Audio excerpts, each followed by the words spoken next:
Comment gagner à chaque fois avec les blancs? Il suffit de jouer le système de l'ombre et aucun débutant à l'école ne saura quoi faire. Donc tu pousses le pion D, tu sautes avec le cavalier, tu sors le fou, et ils sont déjà en train de paniquer avec leur pion. Pion, pion, pantalon. Tu sais, F8 avec le cavalier pour aller en G, puis en H pour essayer d'attraper monsieur le fou. Évidemment, il va reculer et ne pas se faire piéger. Mais certains gamins qui sont juste à 2000 pourraient cafouiller. Il dit non, on pousse. Notre plan, c'est de mettre le fou ici, le prendre et sauter avec le cavalier là-bas. Aucun problème d'action PP, on a la défense. On va prendre ici, sauter avec le cavalier ici et assommer. Ça va tellement embrouiller l'adversaire qu'il va juste cafouiller. Échec de la dame, c'est une idée pour gagner la pièce, mais il essaie de perturber la concentration. On est content de prendre. S'il prend ici, je peux pousser, prendre le centre, et on est tranquille. L'échec de la dame peut lui causer des ennuis. Il le prend, et maintenant, on a juste un pion de plus, et on gagne. Non, le gars essaye de gagner des pions avec une double attaque. Ce n'est pas grave, on n'a qu'à rentrer. Tu prends le pion, on prend le centre, on s'en sort, et on reste tranquille. L'échec de la dame a l'air bien, mais ne nous fait pas gagner de matériel. On va juste entrer et continuer notre journée. Donc on va rester cool. Mets le roi là, et dis-toi que si jamais tu oses roquer, on va te plier comme un burrito. On continue avec l'action de saut. Et si je pousse? Il ne devrait pas prendre, mais reculer. Et ne pas permettre l'ouverture du S5 pour que le gros puisse entrer et le frapper comme ça. Voyons voir. Le petit roc ne se fera pas. Le grand roc est vraiment trop long. Il a cafouillé. Techniquement, on peut mettre le cavalier ici, mais ça semble vraiment douteux. On peut essayer d'explorer un clouage de ce côté, tu sais, faire sauter le cavalier, essayer d'embêter le gamin et gagner. Le roc gêne, le cavalier va tomber. Il peut aller à la caserne, mais alors le gros pourrait s'en mêler et attaquer de ce côté. Quelques idées de sacrifice technique de pion. La tour sur la colonne B ouverte. Où va le chaton? Il a cafouillé. Le poney doit reculer. On lance l'échec du gourou. S'il avance, il y a une tour gratuite. S'il saute dedans, on prend juste le pion et on reste content. J'aurais pu tenter un E-ligne gagnante avec un clouage, mais il y avait ça. Alors prenons simplement chaque pion et en 20 coups, on a 2 pions d'avance, avec tellement de temps à la pendule. C'est la folie totale. J'aimerais aller ici, menacer le mat. Je ne sais pas où va Monsieur Poney, mais on dit merci pour le pion gratuit. Miam, miam, miam. La grosse dame devient de plus en plus grosse chaque jour. Le diabète, c'est la voie. On n'a rien fait en un coup. Voilà la puissance de la vraie vie du système de Londres. Et on obtient une belle précision de 94,3 et une cote de 2500. Voilà comment on fait. On fait juste F, puis G, puis H. Un joli travail de pion à l'aile dame. Action PP. On s'en fiche. On dit juste banque, c'est tout. Apparemment, on aurait pu jouer D en sacrifiant le pion. On a décidé d'aller là, et de cette façon, le pion était un peu mieux placé. Idée intéressante. Fichy croit vraiment que c'est la bonne façon. Maintenant, quelque chose à apprendre pour nous. On a sauté dedans, sauvé le pion, laissé ce pion mourir, puis banque, c'est tout. Ensuite, on est parti sur G. Il a dû sauter ici. Il a parlé. Il a parlé et cafouillé. Encore une fois, il devait sauter ici. Il a reculé. Et une fois que la dame est entrée, on grignotait juste des pions à gauche, à droite, au centre. C'était beaucoup trop. Et les pièces noires alors, c'est la question. Donc s'ils essaient d'aller pour la faire D, apprenez le setup Blunder Panda. Il s'agit de placer le pion là, cavalier là, pion là, fou là, et roc. Une configuration en or contre n'importe quelle affaire de D4. Gambit de dame, Londres, charbon, cool, peu importe ce qu'ils font. Tu vas mettre le fou là, roc, pion là, fou là, pion là, et C5. C'est comme ça qu'il faut faire. Donc on retarde à fond le C5 jusqu'à la terre promise. Il le prend, tu restes tranquille. Le pro titille le pion, tu t'en fiches. Ton cavalier presse agrume, va entrer. Il peut essayer d'y aller et de le titiller, mais aucun problème. Il essaie de sacrifier. Il fonce en se prenant pour un spécialiste du cadeau grec. Mais on peut simplement faire sortir le roi. On n'a pas peur d'eux. Les sacrifices du cadeau grec, ces sacrifices, c'est juste dans les vidéos YouTube, pas dans la vraie vie. Allez, montre-nous ce que t'as. T'as pas ce qu'il faut. Donc si je prends, il espère probablement prendre ici. Et quand tu rentres à la caserne, la dame va entrer. Si je mets le roi ici, il espère. Il espère que la dame rejoigne la fête et essaie d'entrer. Mais est-ce qu'on n'a pas juste un petit coup de pion pour lui dire « pas d'entrée pour toi » Qu'est-ce qui se passe? Qu'est-ce que le minou prépare? Genre, il aimerait bien aller dame ici et faire un échec à la découverte. Mais l'échec à la découverte ne fonctionne pas. L'échec ne fait rien, on a la défense. Donc tu essaies d'être le mec malin. On pousse, tu essaies d'être encore plus malin. On prend le cavalier. Tu fais l'échec à la découverte, on s'enfuit. Qu'est-ce qui se passe? Il peut donner l'échec. On s'enfuit simplement. On est les champions de la fuite. On court avec les jambes à notre cou, quelque chose comme ça. De toute façon, Monsieur Ben a tenté la tactique du sacrifice élégant. Maintenant, il doit montrer ce qu'il sait faire. Il ne pouvait pas revenir ici, parce qu'il y avait la dame ici. L'idée était de menacer un mât. Et ce n'était pas facile de le sauver, parce que le cavalier ne pouvait pas sauter dedans. Alors ne faisons pas ça. Le roi ici était une possibilité, mais ensuite, il aurait mis la dame ici pour l'échec et la découverte. C'est pourquoi on a choisi cette ligne. On évite tout échec lié à une découverte. La dame ici est une possibilité. Il va ici en essayant de mettre son plan en place. Mais j'ai l'impression qu'on a tout le temps du monde. On peut tenter le plan G. Notre fou est tranquille. S'il veut, il peut prendre le pion. Et une fois qu'on se cache ici, où est l'attaque, monsieur Chat? Où est l'attaque? Si tu pousses, on prend juste le cavalier. Ton pion ne pousse pas. Tu ne prépares rien. La tour va bientôt aller là-bas et dire qu'il est interdit de pousser. On pourrait même aller voir, prendre, reprendre et dire que on a l'avantage de développement. Je vais mettre la dame ici, en essayant de chercher un peu les échanges. Éventuellement, on peut même envisager la possibilité de prendre le cavalier, parce que dame prend, c'est un gros échange. Et si tu prends le pion, on couvre ceci, on couvre cela, et on va mettre la tour ici. Donc il n'y a pas d'entrée de ce côté non plus. Donc on est juste tranquille. Donc prends, mets la dame là, quelque part, n'importe où. Tu n'as pas d'attaque. Arrête de regarder du morpion toute la journée et d'apprendre ces sacrifices idiots du cadeau grec qui ne marchent jamais. Il pensait que c'était dans la poche, mais il y avait un trou dans la poche.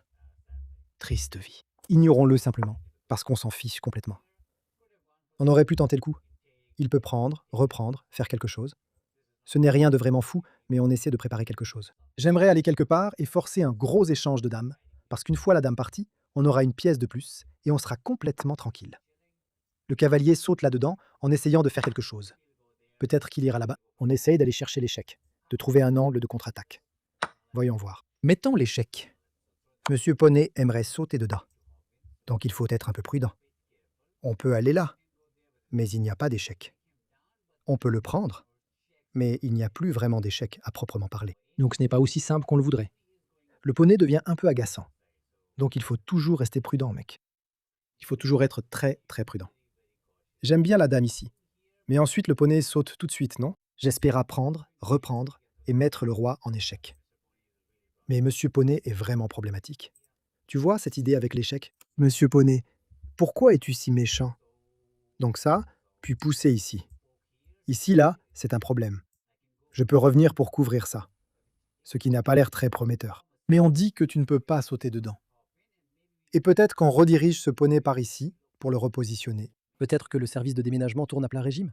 On peut pousser. On essaie de le prendre. Mais ensuite, on lui prend le cavalier et on dit au revoir. D'accord, pas de saut. Content de couper. Je veux juste aller là-bas. Couvrir cette histoire de pousser. Peut-être juste rester ici ou là. Frérot veut sacrifier la tour. Il se prend pour Lévi ou quoi? Frérot ne peut pas sacrifier. Donc on peut essayer un angle d'attaque un peu idiot pour mettre le roi en échec. Aller avec la dame ici. Menacer des problèmes sur la dernière rangée et tout ça. Ou juste aller là-bas, forcer les prises, prises, et échanger autant que possible. Plus on échange, plus on est content. Donc c'est bien. Monsieur Ben essaie de comprendre comment faire ça, parce qu'il croyait au sacrifice grec qui n'a jamais existé. Laisse-moi intervenir. Détends-toi. On vérifie, on contrôle. On peut le faire. Le pion se détend aussi. Si tu veux le pousser, on peut le repousser et dire « Pas d'entrée pour toi ». Peut-on mettre le fou là? C'est un peu trop. Poussons simplement. Frérot donne échec. Et on dit que si tu donnes échec, on peut se cacher. Et il n'y a pas d'échec ici, parce qu'on peut aussi le bloquer. Ton poney n'a pas les cabrioles habituelles. Ouais, ça a l'air effrayant, mais on n'a pas à avoir peur. Échec, on se cache simplement. Simple. Mets le fou là. Je ne pense pas qu'on gagne le pion. Mais ça, avec un échec, puis des opportunités de contre-attaque, ça a l'air pas mal. La grosse est attaquée. Sauve la grosse dame. Et ensuite, peut-être qu'on peut mettre la dame ici, pour essayer de titiller la dame et le cavalier, et essayer d'obtenir un échange. Tout échange est un bon échange. Il n'y a aucun moyen d'aller ici, puis ici, puis ici. Le gars va faire de son mieux. On a couvert les cases importantes. Pas d'entrée, la grosse. Pas de prise. Pas d'échec. Rien du tout. Donne-nous la dame, ou saute avec le cavalier et perds juste la dame. Oui, ça force un échange de dames. Et comme on l'a dit pour la 50e fois, une fois que la dame est partie, l'attaque est condamnée. Alors ne te laisse pas effrayer par ces pièges idiots que tu regardes sur TikTok toute la journée. Ils ne marchent pas dans la vraie vie. Ou peut-être qu'ils marchent si tu es en dessous de 1000. Après ça, tu peux trouver la défense. Défense débile pour des victoires débiles. Les échecs, c'est aussi simple que ça. Après tout, les échecs, c'est vraiment aussi simple que ça. Donc 5 minutes pour qu'il trouve la solution. Il n'y a pas de bonne case pour la dame. J'aime bien ce genre de piège pour la dame. Donc la dame ne peut même pas s'échapper pour éviter l'échange. L'échange est aussi une option. Ou simplement revenir en arrière, c'est une option. Et on peut simplement prendre Prendre. Il pourrait essayer de gagner ce pion, mais c'est le prix à payer. Tu sais, on peut juste se concentrer sur le développement. Laisse-le prendre le pion. Si on arrive à simplifier notre position au niveau supérieur, Frérot peut aussi prendre directement. Mais après n'importe quel échange, il finit toujours avec un pion de moins. Il essaie de s'échapper, je ne sais pas. Taquinons juste ce cavalier. On finit par gagner ce pion à la fin. Est-ce que c'est suffisant? Je ne sais pas. Ça a l'air un peu embêtant. Pas de quoi la découverte pour nous. Je peux donner l'échec, pourquoi pas. Y a pas de maths. Il peut aller là. J'aime aussi l'idée de donner l'échec comme ça. J'avais un peu oublié qu'on avait autant d'échecs. Frérot va là. On donne l'échec. Frérot va là. On donne encore un échec, forçant le saut. Où va le roi? Peut-être par ici? On a encore des échecs. Ouais. S'il va là, il y a un échec et on gagne un cavalier offert. Le cavalier est mort. Le minou a essayé, mais le minou a pleuré. C'est la fin. C'est la fin. Il ne peut même pas prendre ici. On a un échec. Ici, mais là, il y a une poussée de pion. Je ne pense pas qu'on gagne la tour. Mais on fait de notre mieux pour l'attaquer sous tous les angles. Peut-être qu'il va là-bas pour maintenir la défense. Mais on veut juste clouer et gagner. Il peut aller là-bas, mais il y a une autre tour. Donne-nous tous les cookies. Tu essaies, mais tu pleures. Je veux déplacer la tour quelque part. Mais ensuite, on pourra forcer encore plus d'échanges. Quel est le problème? Pour ça, donne échec. Il va là, et ensuite on devrait avoir un joli échec à la découverte. Abandonner, c'est la solution. Il est temps d'analyser ce sacrifice grec auquel le chaton croyait. Peut-être que Fichy lui trouvera des ressources. Donc, un autre joli 95 pour nous. On prépare le schéma de gaffe, on ne fait rien, et on le laisse faire ses bêtises. Donc, tomate. Juste une grosse tomate bien dodue. Le roi là-bas, et on se détend. Il n'a rien. Va en jet, cache-toi. Frère, il n'a rien contre lui. On est juste en train de se détendre. Défense absolument incroyable. Arrête de regarder le morpion. Trouve-toi une vie et gagne. La première partie de Londres était peut-être un peu truquée. Alors faisons encore une partie de Londres pour te montrer la puissance de ce plein en D, où on saute le cavalier, on y met le fou. Il ne choisira peut-être pas ce plein en D, mais on te montrera si jamais il le fait. S'il choisit ce plein en D, alors saute simplement. Sors le fou, mets le pion là, et bat ce GM venu d'Inde qui s'est inscrit il y a 2 jours. D'accord, c'est la seule véritable ouverture pour dominer le monde. Elle m'a aidé à atteindre 3000 sur chess.com. Et elle peut aussi m'aider à atteindre 300. Donc, à chaque fois que l'adversaire sort, tu vas en F avec l'idée d'aller en G, avec l'idée d'aller en H et de le piéger. C'est tellement simple. Il va faire la même chose que le dernier gamin. Le dernier gamin avait choisi le plein en C. Donc, il n'a pas la possibilité de contester le centre, mais on le titille. On va pousser et le piéger. Il n'y a aucune chance qu'il cafouille, non? Il va vouloir pousser simple ou double pour dire non, non, non. Mais encore une fois, on peut aller là-bas, échanger, jouer le cavalier, assommer et copier exactement le même plan. Le même plan pour toutes sortes de magouilles. C'est pas très juste, mais la vie n'est pas juste. C'est comme ça. Alors prends ce qu'il y a à prendre, prends. Si tu vas en C, on peut prendre et obtenir le centre. Il nous a attaqué. On saute. Donc, s'il prend, Monsieur Poney est là pour remplacer. Une fois qu'on met le roi ici, gros, tour, biscuit, tous sont connectés. On peut encore prendre, donc aucun problème. On prépare un petit piège en mettant la tour sur la colonne ouverte, menaçant. Tu sais, on saute ici. Et s'il prend, il y a un gros gratuit. Et s'il ne prend pas, il y a une double attaque. Évidemment, il n'est pas assez bête, donc il le prendrait. Et maintenant, on est prêt à pousser. Parce qu'après prise, on peut prendre de ce côté. Et aussi, si ce n'est pas pris, essaye de sauter avec la baraque. Chaque minou prend le pion. Personne ne sait qu'il ne faut pas prendre le bonbon de l'étranger. Il cafouille. Le poney rentre à la maison. Le gros avance. C'est toujours la même chose. Non, c'est un peu toujours la même chose. La dernière fois, la grosse dame est active. Cette fois, le gros panique. En roquant, il perd le pion. Pousser le pion fait perdre le poney. Le roi ici les sauve tous. Mais ensuite, cette tour va lentement glisser vers le 7e ciel et le plier comme un burrito. C'est ça la solution? D'accord, il a juste laissé le poney mourir. Donc merci. Londres est vraiment aussi dingue. Et on obtient 97,9. Parce que pourquoi pas. Donc encore une fois, on fait exactement la même chose que dans la première partie. On pousse le pion du côté du roi, on double ce pion et on utilise la défense. On assomme le roi en préparant un petit piège pour sauter et gagner du matériel. Il prend, je reprends, puis il dit « pas de saut ». Mais ensuite, on lance l'affaire G. Il doit rentrer chez lui et pleurer. Mais il prend, et c'est complètement foutu. Parce que tu vas roquer, perdre le pion. Mais il a décidé de sauter de cette façon, perdre le cavalier et pleurer. Tu as vu l'affaire des 4. Et la vie avec E4. La seule vraie ouverture pour terroriser tous les joueurs de 4, c'est le gambit éléphant. Je sais, ça paraît fou. Pourquoi on promeut ces gambits idiots? Parce que personne ne les connaît. Ils ont trop peur de prendre ce pion, cet autre pion. Laisse-moi juste faire notre truc, faire notre truc, faire notre truc. Ouais, on oublie l'anglaise, parce que les échecs n'ont jamais été dévastateurs. Alors pourquoi l'anglaise serait-elle efficace? Alors on opte juste pour des petites manœuvres simples de cavalier. On prend le centre. On peut essayer un petit clouage ou simplement se développer. Je ne veux pas roquer et juste copier le travail du gamin.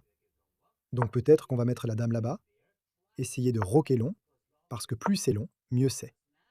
Si tu veux prendre, tu peux prendre. Et une fois qu'on aura roqué, on cherchera les possibilités d'attaque. Parce que l'attaque, c'est la meilleure défense. Roquer du même côté, c'est pour les idiots. Laisse-moi roquer. Il pourrait essayer de pousser, de le titiller avec un fou, mais pas de problème. On peut tranquillement reculer, continuer notre journée. Il n'y a pas de prise, reprise, qui lui permettent d'aller là, de clouer et de gagner. Donc aucun souci. S'il pousse, on peut sauter. Laisse-moi attaquer. Laisse-moi être le champion d'attaque. Tu pousses ton pion. Laisse-moi pousser mon pion. Que la course commence. Il peut aller là pour attaquer la tour, mais il n'y a rien. Il peut sauter ici en essayant de faire quelque chose, mais rien de très spécial non plus. S'il prend, on reprend, on est tranquille. Techniquement, ce pion est prenable, mais ça ouvre la colonne S. Donc c'est un pion qu'on prend par gourmandise. Ouais, après une poussée, il saute juste dedans. Et nous, tu sais, on devient ce genre de personne qui prend, prend, prend. Et ensuite, on essaie de tout balancer. Tout balancer. Attaquer. L'attaque est la meilleure défense. C'est ce qu'une grand-mère nous a dit. Que l'attaque est la meilleure défense. Bref, nous sommes prêts à avancer notre petit pion et à lui poser les grandes questions. Il ne sait pas quoi faire. Alors laissons-le. Laissons-le se débrouiller, mec. Laisse-le découvrir quelle magouille le gars veut tenter. Il est en pleine réflexion. Il n'aime vraiment pas cette histoire de pousser. D'accord. Il dit pas de saut pour nous. On continue à pousser. Prendre, c'est bon. S'il prend ici, j'aimerais tenter le coup. Tant pis, on y va. Si le gars va là, on peut prendre, et dire que les pions doublés, c'est mauvais. Et j'aimerais aller là, mais c'est très bien protégé, bien couvert. Mec, mon anglais est tellement mauvais. Si je pousse, il va juste pousser aussi, et il n'y a pas d'ouverture. Donc il faut bien choisir le moment pour pousser. On ne peut pas se précipiter. Tu peux reculer, mais ça semble un peu idiot. Ça a du sens. Et ensuite, je ne sais pas. On pousse pour faire sortir ce gars. Mais alors ce fou sera plutôt content. Je veux y aller. Mais ça ne marche pas. Si je pousse, il peut prendre, mettre le fou là et le gagner. Glissons le roi quelque part pour qu'il n'y ait pas de prise qui mène à des tactiques de gain par clouage. D'accord, il essaie de nous piéger. Il n'est pas sympa. Pourquoi? D'accord, laisse-moi juste pousser le pion pour l'empêcher de pousser. S'il pousse ici, notre cavalier peut se repositionner et trouver un autre bonheur ailleurs. Et notre attaque n'attaque pas pour l'instant, mais il faudra un peu de temps pour la mettre en place. S'il prend un jour, on peut reprendre dans les deux cas. Donc, pas de vrai problème. Il prend avec un cavalier. Notre tour est tranquille. Il peut essayer d'attaquer pour gagner un pion, mais ce n'est pas un pion qui nous intéresse à prendre. Je veux vraiment me débarrasser de ce gars-là. Je ne sais pas exactement comment. D'accord, il place la tour ici. Donc pas d'entrée pour nous. Je peux pousser pour essayer de chasser ce gars-là. Mais où est notre attaque? Le bon côté, c'est que ce cavalier est tout seul. Et je ne sais pas, mais il peut rester ici. Il peut aller là pour attaquer de ce côté. Je veux pousser. Et cette fois, quand il pousse de ce côté, techniquement, je peux prendre. Et il doit reprendre ici. On exploite le clouage de loin. Et peut-être qu'après échec, il va quelque part. Et on a un échec là-bas. Et peut-être qu'on prépare quelque chose. D'accord, il a pris le fou. C'est un peu triste. Il aimerait aller là-bas pour empêcher la poussée. Peut-être. Peut-être aller là-bas. Mettre le fou au centre, le centraliser, et dire que ton fou a l'air bien, mais tu n'obtiens jamais l'attaque que tu cherches. Si je pousse maintenant, il pourrait aller là-bas et dire « Je vais le gagner ». Je ne sais pas, je pourrais juste sacrifier la tour pour le fou. Donc pousse, va là-bas. Détends-toi un peu. Ouais, détends-toi un peu. Donc c'est ça l'idée. Laisse-le pousser. Prends. Mets l'échec. Active le roi quelque part. Et où est l'attaque? Ou peut-être que je mets la dame ici pour pouvoir prendre de ce côté, gagner et entrer. Il aimerait pousser et juste stabiliser. C'est un peu un problème. Mettons la dame ici pour qu'il n'ait pas le temps de pousser le pion, car on cherche à gagner ce pion. S'il perd du temps comme ça, on va gagner le pion et on va juste le plier. Je pensais que ça avait l'air bien, mais ce n'est pas une bonne idée. Comme s'il devait revenir en arrière pour le sauver, on pousse simplement, et c'est la fin. Et si je dois mettre la dame ici, il essaie de faire quelque chose. Il essaie de bloquer notre plan. Je prends, et il croit vraiment que c'est la solution, et je ne peux pas le prendre à cause de cette attaque à la découverte. Il y a aussi une tour gratuite, donc je ne sais pas pourquoi on bavarde. Il a juste poussé le pion, il nous a donné la tour, on a pris le biscuit, et on s'est enfui. Il pensait être un champion. Mais il était un champion dans le business des arènes sanglantes. Ouais. Il était un champion pour laisser traîner des tours et des biscuits et tout le reste. On a juste appliqué une pression d'attaque folle avec le gambit éléphant et il s'est effondré. On n'a même pas trouvé les meilleurs coups, parce qu'on n'est pas les meilleurs. On est plutôt en dessous de la moyenne. Mais on fait le boulot. L'analyse va partir dans tous les sens, mais il va pleurer pendant 5 minutes. Ouais, il pourrait encore pleurer pendant 5 minutes. Laisse le petit pleurer, mec. Laisse le petit pleurer. Toute la journée. Toute la journée. 80% avec le gambit éléphant. Évidemment, ce n'est pas la meilleure ouverture, mais c'est l'ouverture la plus piégeuse pour entraîner les petits dans des bêtises. Alors qu'est-ce qui se passait une fois qu'on a rocké du grand côté et qu'on a essayé de lancer nos attaques? Fishy aime se positionner dans l'air. Fishy voulait aller sur le côté pour agir. On a un peu adopté une approche lente. Fishy aime juste aller sur le bord. Prendre des risques pour la récompense. Qu'est-ce que tu fais? Pourquoi tu ne prends pas l'angle du biscuit? Bref, on prend. Et la reine ici est un vrai problème. Il doit aller quelque part. Aller sur le bord, laisser le pion mourir et pleurer. Ils disent qu'il a perdu la tour de cette façon. S'il était revenu en arrière, on l'aurait poussé et plié. Prenons 3 Londons, parce que pourquoi pas?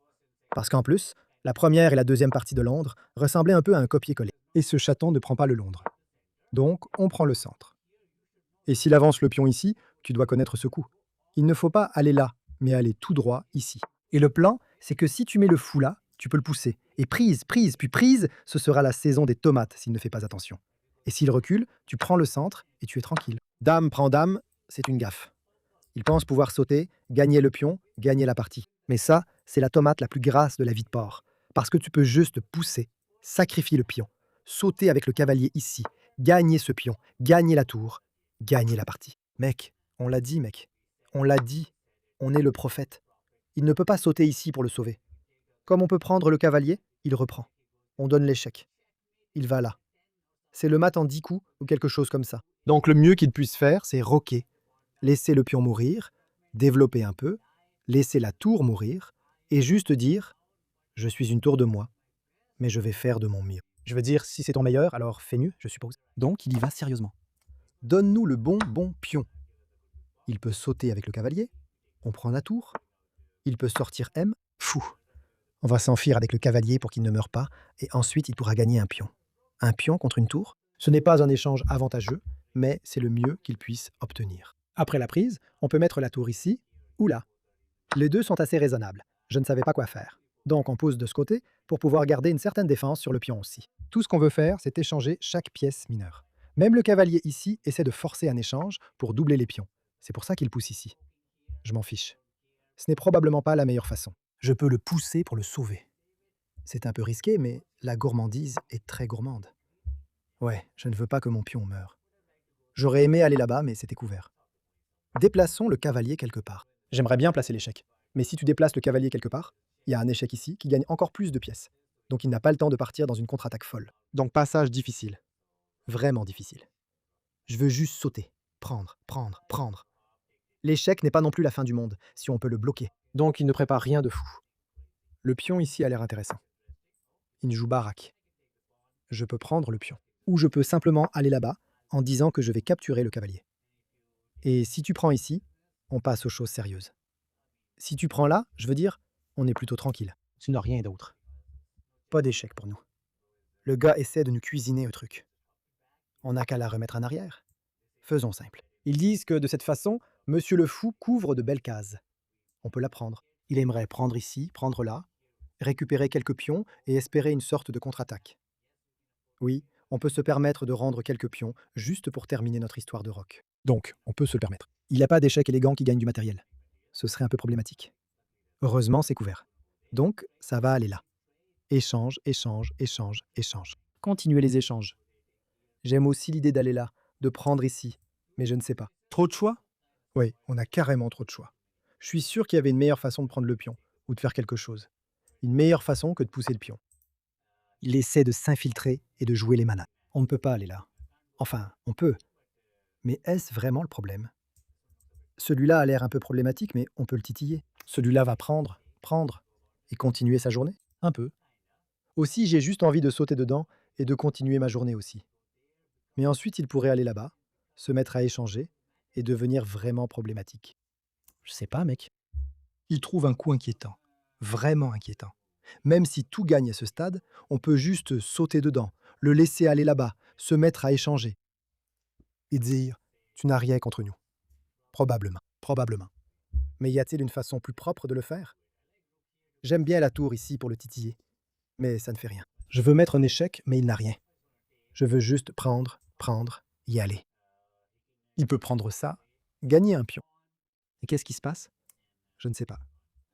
Probablement, encore une fois, pas la meilleure façon de convertir. Mais tout échange est un bon échange pour nous, même si cela nous fait perdre des pions qui ont l'air appétissants.